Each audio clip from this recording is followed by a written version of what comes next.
Donc aujourd'hui, je vais vous parler de comment j'ai construit mon système domotique avec tout un tas de, comme ça a été dit en intro, tout un tas de mots-clés, de buzzwords qui font référence à plein d'API Google que j'ai essayé d'intégrer.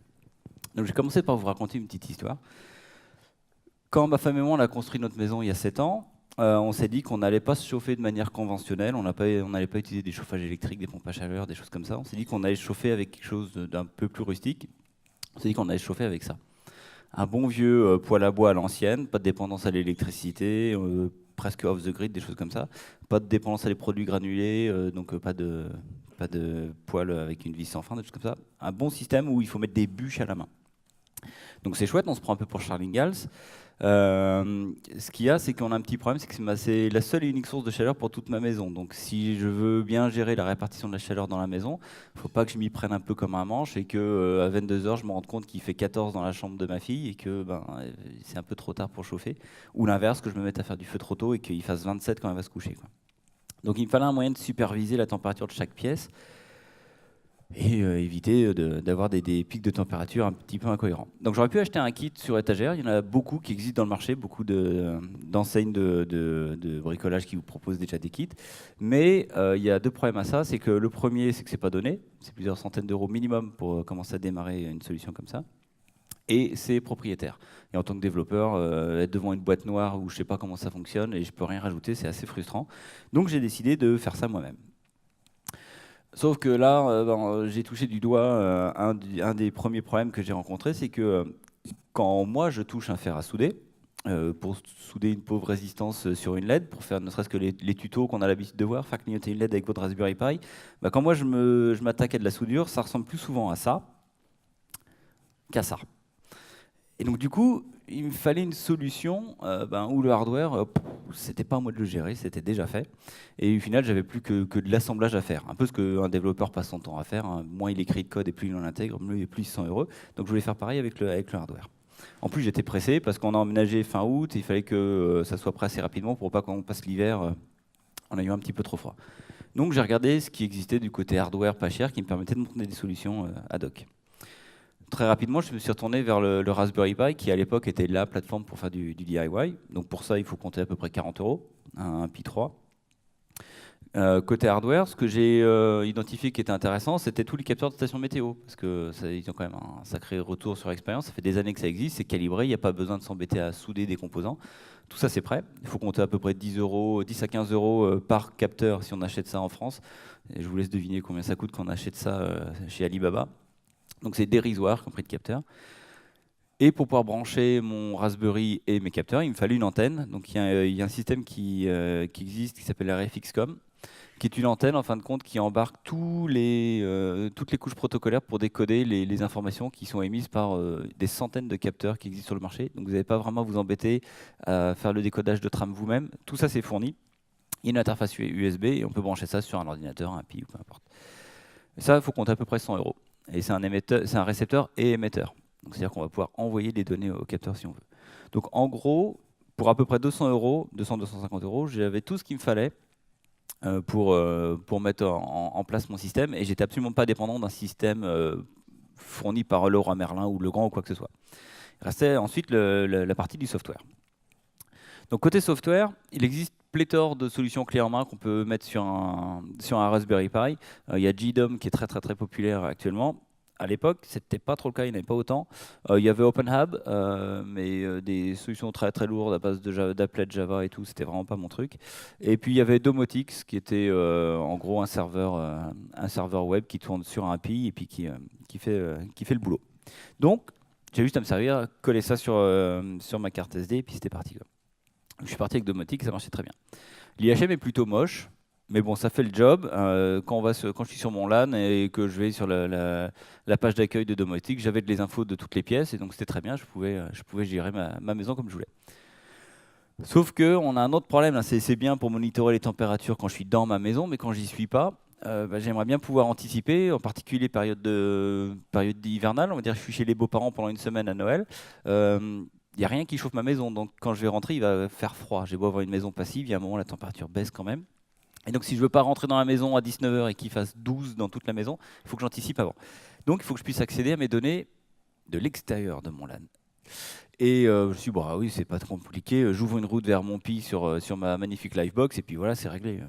Ah, non, non, non, non, non. Le problème, c'est qu'à faire ça, c'est que j'expose tout mon LAN aux vilains hackers de l'Internet. Et du coup, c'était pas du tout une bonne solution. Il fallait que je sécurise un petit peu tout ça. Tout simplement parce que j'ai pas envie de faire une faille de sécurité béante dans mon LAN. Pas qu'il y ait des choses critiques dessus, mais bon. Et donc je me suis dit, il faut quand même que je mette en place une DMZ, un reverse proxy pour aller taper proprement sur mon Raspberry, et puis éventuellement un nom de domaine pour que j'ai pas à rechercher l'URL à chaque fois avec les IP dynamiques. Et puis un petit peu d'HTTPS pour sécuriser tout ça. Merci à Let's Encrypt d'ailleurs pour les certificats gratos. Et puis des clés X509 pour vraiment bien bétonner tout le bazar.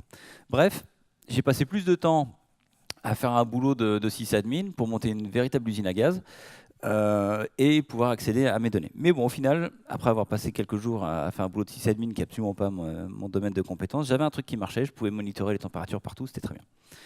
Sauf qu'il y a un jour, il a fallu que je change de routeur, et puis là, toute la config s'est écroulée, il a fallu que je remette tout en route, et là je me suis dit non, je vais vraiment pas passer une semaine à me prendre la tête, parce qu'évidemment, j'avais pas fait un readme, j'avais pas pris de notes.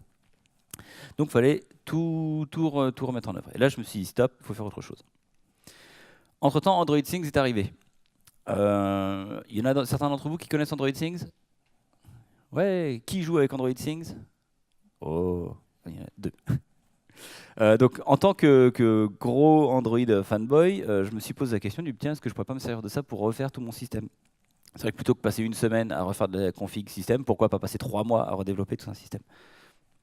Et donc Android Things, c'est la réponse de Google à l'IoT. Et pour mon système, ça répondait tout à fait à ma demande. Et le dev pour Android Things ne requiert rien d'autre que les outils qu'on a l'habitude d'utiliser pour faire du dev pour Android. Donc j'étais dans ma zone de confort étant un dev Android professionnel. Donc j'étais dans une zone qui me plaît bien.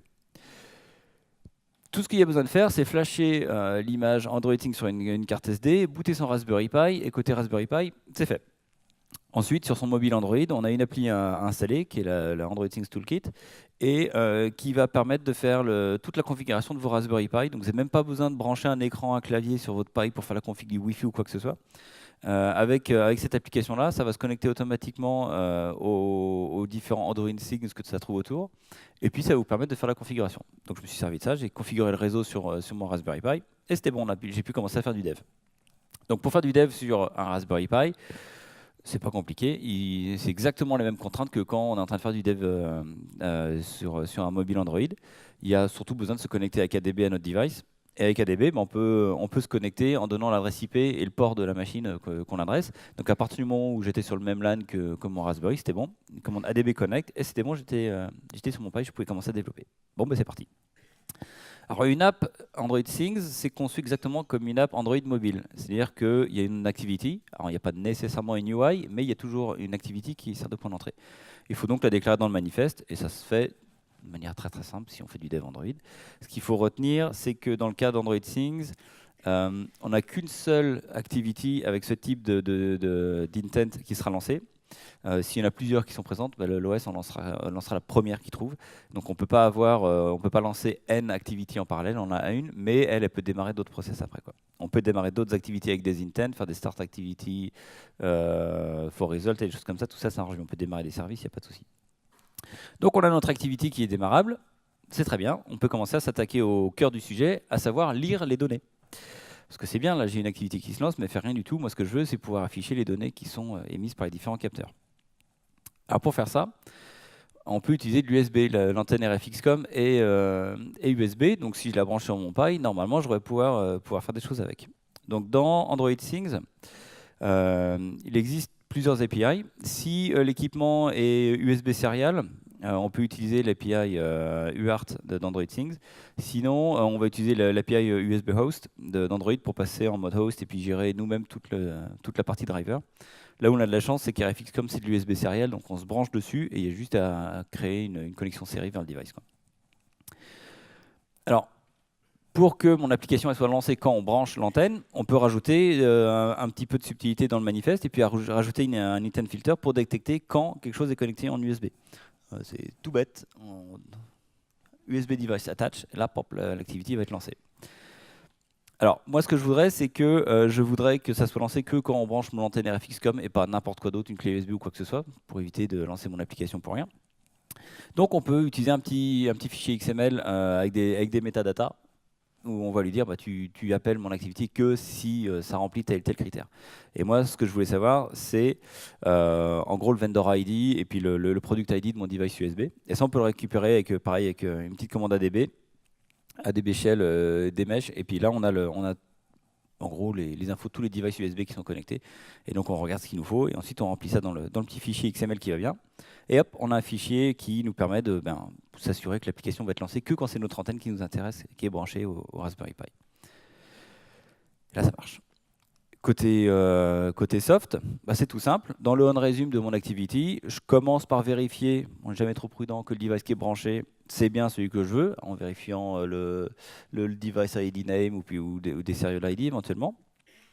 Et puis ensuite, ce que j'ai mentionné tout à l'heure, c'est juste une question de connexion série. Donc je vous passe les détails parce que faire une connexion série, ça reste très très bas niveau, donc régler des bits de parité, des choses comme ça, on s'en fiche, mais c'est l'affaire de 5 lignes de code pour avoir ça proprement.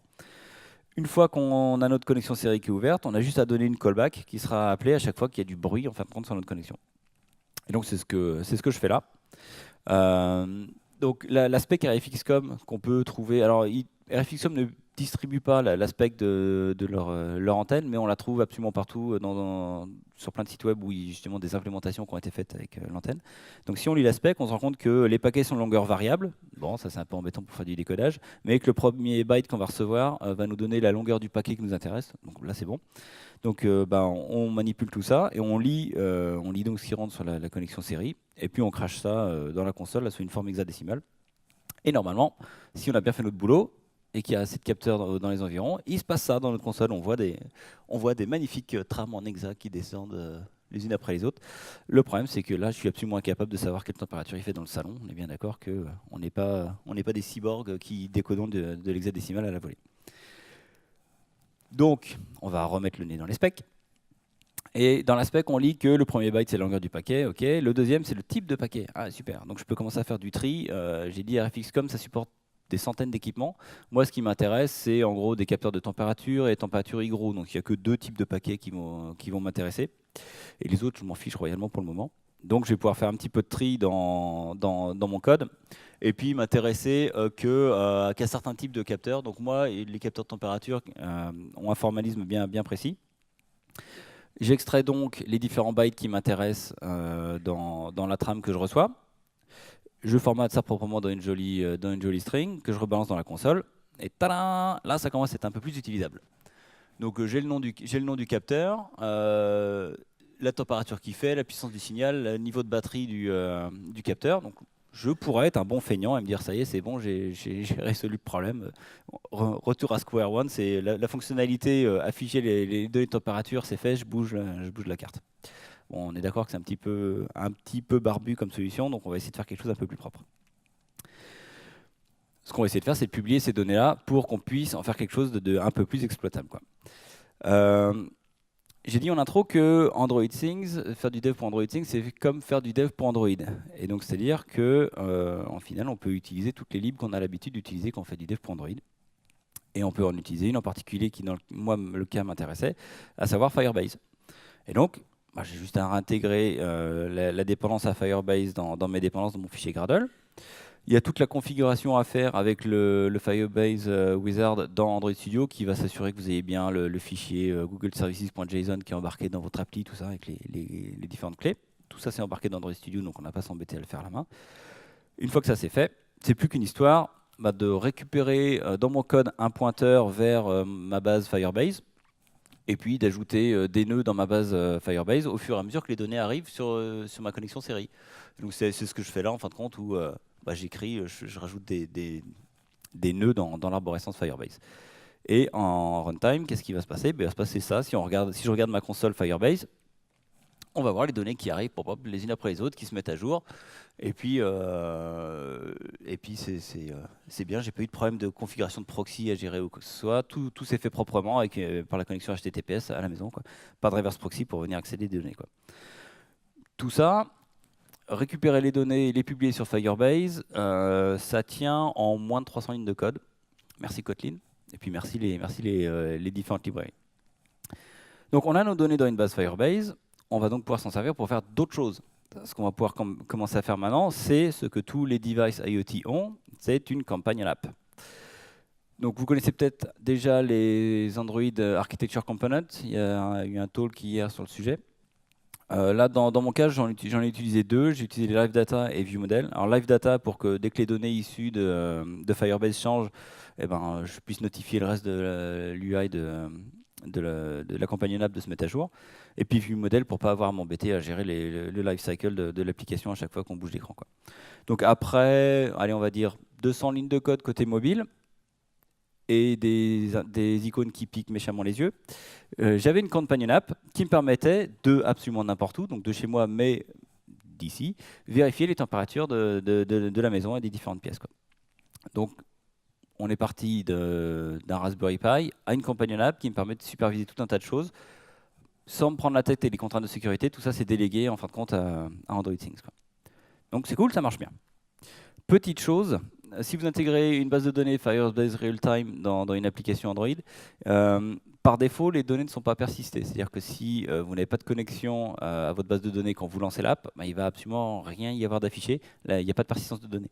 Si vous voulez que vos données soient persistées pour afficher les dernières informations que vous avez reçues, ce qui va être requis, c'est d'activer en fin de compte la persistance, enabler la persistance des données. C'est juste un one-liner, mais ça permet d'avoir les dernières versions des données à jour dispo quand vous lancez l'appli, qu'il n'y a pas de réseau, quoi. Alors, le problème, on a encore un petit problème, quoi. Léger problème de sécurité, mais pas grand chose, quoi. C'est juste que par défaut, une base de données real-time Firebase, elle est l'effet salaire sur Internet. Il y a zéro sécurité. C'est-à-dire que moi, je peux écrire dedans, il n'y a pas de souci, mais n'importe qui a l'URL peut faire pareil et fracasser tout l'arbre de données et injecter n'importe quoi comme données dans ma base. Donc le problème de sécurité que j'avais évoqué au début, en fin de compte, je l'ai juste décalé ailleurs. Mais là, l'avantage, c'est qu'il est beaucoup plus simple à régler. Pour sécuriser une base de données Firebase, c'est plutôt simple. En fin de compte, il y a un fichier de config JSON qui permet de définir des règles d'accès en lecture, en écriture, à différents niveaux du graphe Firebase. Donc moi, dès la racine, j'ai dit, bah, écoute, si tu veux pouvoir lire et écrire dans la base, il faut que l'utilisateur soit authentifié. Et puis l'utilisateur, il va avoir le droit d'écrire dans un nœud qui ne correspond que à son user ID, quoi. Donc ça, c'est très bien. Maintenant, comment est-ce qu'on authentifie l'utilisateur? Alors, dans la campagne app, c'est facile. J'intègre Google Sign-in ainsi que Firebase Auth. Et puis, voilà, en quelques lignes, c'est fait. La lib GSI s'occupe de l'UI pour sélectionner mon compte Google. Et puis, Firebase Auth s'occupe de l'authentification auprès de Firebase. Nickel, c'est réglé. L'app mobile, allez, on va dire en 20 lignes de Kotlin, elle sait m'authentifier auprès de la base Firebase et puis aller lire les données qui la concernent vraiment, qui concernent mon compte à moi. Côté Things, c'est un peu plus compliqué. Parce que ce que j'ai mis en place avec la campagne app requiert une UI où moi, en tant qu'utilisateur, je vais choisir mon compte et puis je vais pouvoir interagir avec l'application. Mon Android Things n'a pas d'écran. Et je ne veux pas que si les droits sont révoqués, je sois obligé de me brancher dessus, faire une quelconque manip pour être sûr que mon Android Things est toujours en train de récupérer les données et les publier en continu sans que j'ai à m'en soucier, quoi. Donc j'ai pas de UI et je ne veux pas solliciter mon utilisateur. Il faudra en fait que l'app Things se connecte à Firebase avec mon identité. Mais il est hors de question que dans le code où je mette mes identifiants de mon compte Google pour que mon application puisse accéder à Firebase. Ça, c'est hors de question. Donc il fallait que je trouve un autre moyen pour que depuis mon mobile, je puisse donner mon identité à mon Android Things qui puisse ensuite en servir sur Firebase, quoi. Pour ça, eh ben, on va pouvoir utiliser la Nearby API. Certains d'entre vous connaissent Nearby API ou pas? Grand silence de mort ici. Merci Étienne d'avoir relevé la main. Donc Nearby API, c'est une API qui est fournie par Google, qui fait un mashup de Bluetooth, Bluetooth Low Energy et Wi-Fi pour monter des réseaux de proximité. Donc c'est exactement ce qui est utilisé pour tout ce qui est beacon. C'est ce qui est utilisé par l'application Android que j'ai présentée au tout début, qui sert à faire la configuration de mon Raspberry Pi. C'est cette API-là qui sert justement pour détecter ce qui est dans un nearby, à proximité, et monter des réseaux ad hoc qu'on va pouvoir exploiter, quoi. Donc je vais pouvoir utiliser une combinaison de Firebase Auth API côté mobile pour obtenir mon user ID, et puis Nearby API pour fournir ça à mon application Android Things, qui elle va pouvoir s'identifier auprès de Firebase, quoi. Alors, concrètement, c'est bizarre, il manque des choses. Bah, c'est pas grave. Côté Things, c'est assez simple en fin de compte. Ce qu'on va faire, c'est, une fois qu'on a intégré la librairie, la dépendance Gradle qui va bien, côté Things, on va commencer par broadcaster. Donc en appelant la fonction start advertising, on va commencer par broadcaster tout autour de moi mon identité, dire bah voilà, je suis the Things device, et puis le nom qu'on voudra, et puis un service ID qui est complètement random d'un point de vue construction, mais qui va permettre à d'autres applications d'identifier, dire ok, cet Android Things, c'est gérer tel service qui a été défini par le fabricant, quoi. Dans le cas présent, c'est nous le fabricant. Et puis, on fournit une callback qui sera appelée quand un client autour va se connecter sur notre connexion Nearby. Et puis, on laisse ça tourner tranquillement. Côté app Android, c'est sensiblement la même chose. Vous remarquerez qu'il y a juste une ligne qui a disparu. C'est que là, je suis juste en train de faire un Start Discovery. Donc, du coup, je m'en fiche du nom du device. Tout ce qui m'intéresse, c'est que je vais à la découverte d'équipements qui implémentent le service ID qui va bien. Et c'est tout. Donc je cherche un endpoint, et puis je donne une callback qui sera appelée le cas échéant où je trouve effectivement une collection de nearby qui implémente ce qui m'intéresse, quoi. Alors, une fois la connexion établie, on va faire un petit peu de vérification pour s'assurer qu'on se connecte bien à l'équipement qu'on veut. Et puis ensuite, on va simplement appeler la fonction send payload du connection client, et puis envoyer ce que je veux sur cette fonction-là. C'est une connexion série, exactement comme la connexion série USB que j'ai là, sauf que là c'est une connexion série sur du Bluetooth ou du Wi-Fi. Et puis je peux envoyer des bytes comme je veux. Moi, ce que je vais envoyer, c'est juste mon user ID, en fin de compte, qui m'a été retourné par Firebase Auth, et puis je le transmets à mon Google Things, quoi. Le problème, c'est que mon Android Things ne peut pas utiliser ce user ID tout seul pour s'authentifier. Ce serait un petit peu trop vulnérable d'un point de vue security model. Ce qu'il faut, c'est que ce user ID soit transformé en un host token qui, lui, va être utilisé pour s'authentifier. Donc Firebase expose une fonction qui permet de s'authentifier avec un host token custom. Reste produire cet host token custom, quoi. Alors pour produire ça, je vais utiliser une autre API de Firebase qui s'appelle l'API, la Firebase Admin API, et qui permet de faire beaucoup de choses avec une base Firebase, puisque le nom l'indique admin. Donc on peut monter une base, on peut la casser, on peut ajouter des droits, révoquer des droits, on peut absolument tout faire sur une base de données Firebase. Et une des choses qu'on peut faire, c'est forger des tokens d'authentification à la volée à partir d'un UID, quoi. C'est pile poil ce que je veux. Donc pour générer ce token, il me faut embarquer l'API, l'admin API, soit dans mon Android Thing, soit dans mon mobile. J'aime pas trop ça, parce que d'un point de vue sécurité, je trouve ça un petit peu... Bon, je suis pas en train de distribuer l'application sur un store, mais bon, ça m'embête de savoir que j'ai laissé les codes des armes nucléaires dans une application qui se balade. Donc je me dis, je vais peut-être plus faire un back-end qui va se charger de faire ce travail bien dangereux, et puis qui va exposer juste une fonction qui est de forger un token, quoi. Le problème, c'est que j'ai vraiment pas envie de m'embêter à monter tout un back-end, à monter toute une infra, des problématiques de sysadmin qui sont absolument pas mon métier. Donc je me suis dit, bah, tiens, je vais utiliser Firebase Cloud Function pour faire ça. Certains d'entre vous utilisent des choses comme les Cloud Function Firebase? Ouais, un petit peu plus.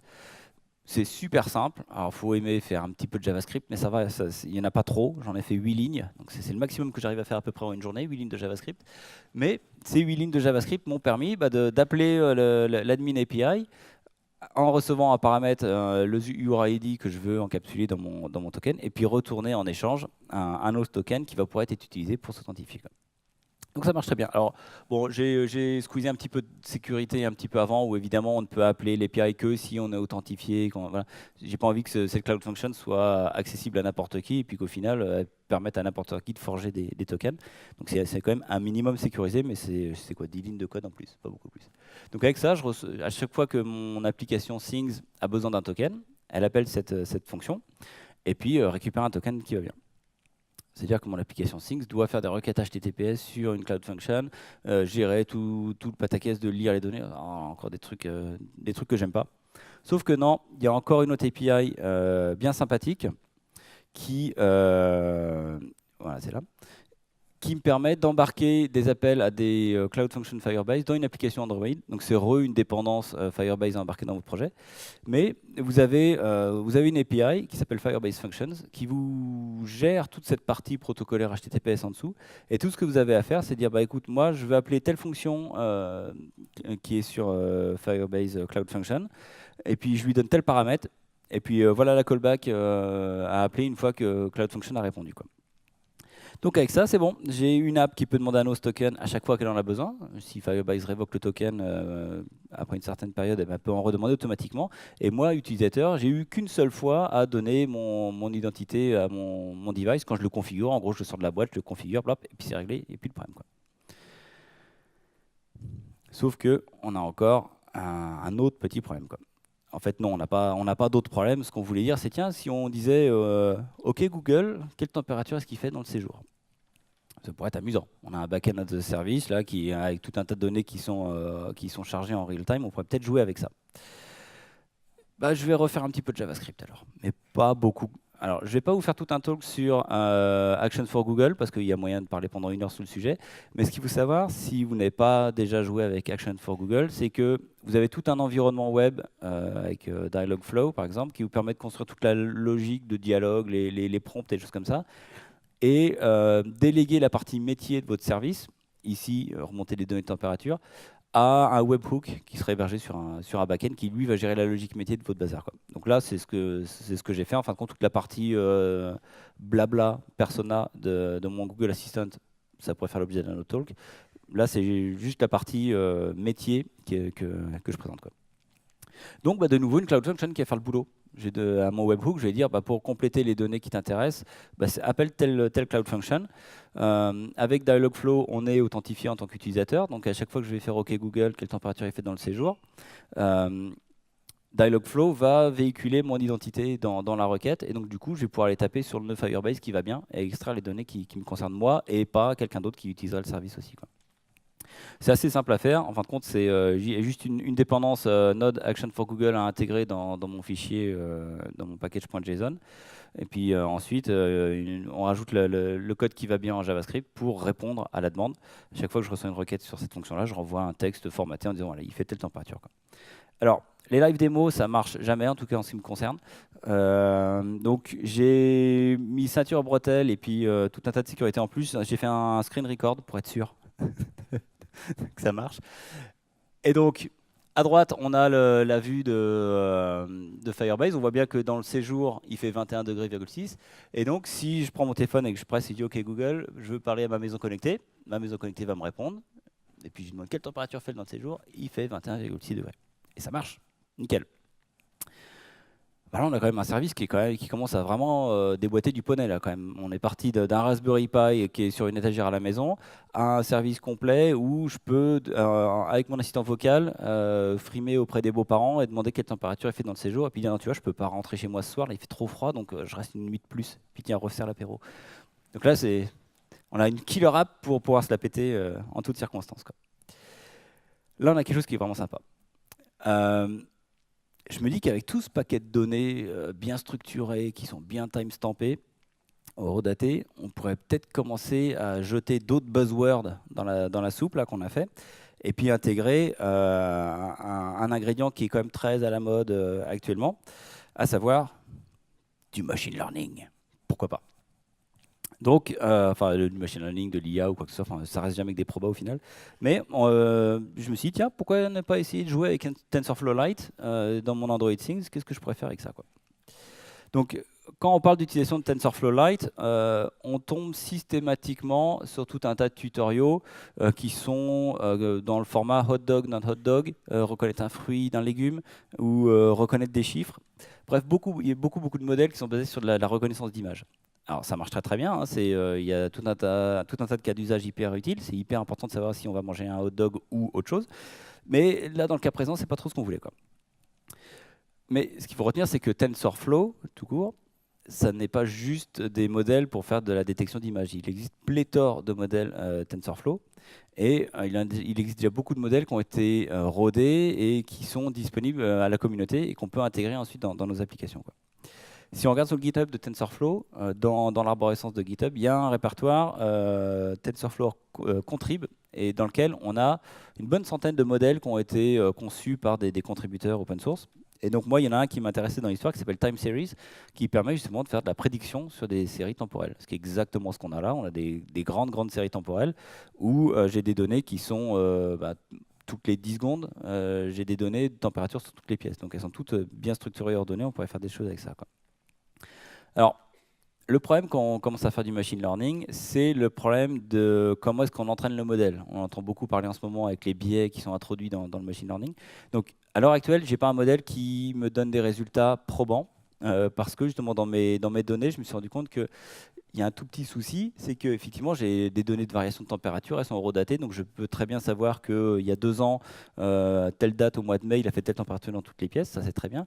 Mais le tout petit problème, c'est que ces données n'intègrent pas le fait que pendant l'hiver, plusieurs fois par semaine, j'ai allumé un feu. Et donc du coup, il y a des pics de température qui se produisent, qui ne sont pas liés à des phénomènes naturels, mais ils sont liés à mon interaction à moi. Et donc du coup, j'ai un biais énorme. Je peux difficilement exploiter ces données-là et puis donner ça à un modèle qui va me dire, vu l'évolution de la température actuelle, bah, il faudrait que tu allumes le feu maintenant. Là, je ne peux pas. Mes données, elles sont trop biaisées pour ça. Donc le travail que je suis en train de faire actuellement, c'est nettoyer mes données et éventuellement rajouter d'autres données, comme préciser moi quand j'allume le feu, pour qu'un modèle TensorFlow soit capable d'analyser ça proprement. Bref, tout ce qu'il faut retenir, c'est que avec cette montagne de données, on peut faire plein de choses. Et si on a un modèle qui est du type Keras, ou alors Saved Model, ou encore Frozen Graph, on peut convertir ça en un modèle TensorFlow Lite si on utilise un petit utilitaire qui s'appelle TFLite Convert. Et donc du coup, vous prenez un modèle Keras, un modèle Saved Data ou Frozen Graph, vous le donnez à ce script-là, qui après un certain temps va vous sortir un modèle optimisé pour TensorFlow Lite. Et donc du coup, on va pouvoir l'embarquer dans une application Android. Et comme une application Android Things, c'est une application Android, eh ben on fait exactement la même chose qu'on ferait sur notre application HotDog, Not HotDog sur notre mobile. On commence par intégrer la dépendance Firebase, TensorFlow qui va bien dans notre fichier Gradle. Et puis ensuite, on a juste besoin de faire un tout petit peu d'appel à ce modèle TensorFlow. C'est relativement simple, il suffit de charger notre modèle, donc qui va être un fichier. Donc là, dans load model file, en fin de compte, ça va me retourner un mat byte buffer que je vais pouvoir exploiter après. Ce byte buffer, je le donne à manger à un interpréteur. Il dit voilà le modèle. Et puis après, je vais pouvoir appeler mon interpréteur en lui donnant en entrée 2 paramètres. Le premier qui va être les données sur lesquelles il doit se baser pour faire la prédiction. Donc là, c'est de manière complètement arbitraire. Je lui donne une string où il y a la température actuelle. Et en sortie, il va me sortir, dans le cas présent, moi, il me sort une string aussi, où il va me prédire la prochaine température probable, c'est ça.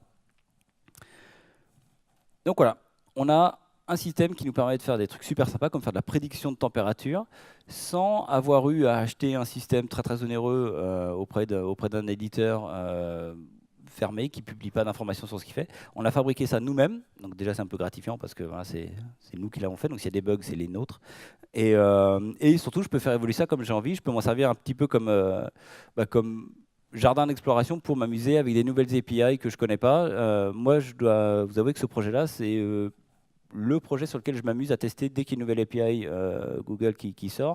Je me pose la question du comment est-ce que je peux intégrer ça, comment je peux m'en servir, et j'essaie d'intégrer ça dans mon espèce de projet perso, quoi. Ce qui veut dire que actuellement, alors qu'il est, ma femme ne peut pas savoir la température qu'il fait dans la pièce où elle est parce que j'ai tout pété. Mais hey, c'est le principe de quand on fait du dev, hein, on est toujours avec des trucs qui tombent en marche de temps en temps. Voilà, je suis arrivé à la fin de ma partie où c'est moi qui parle.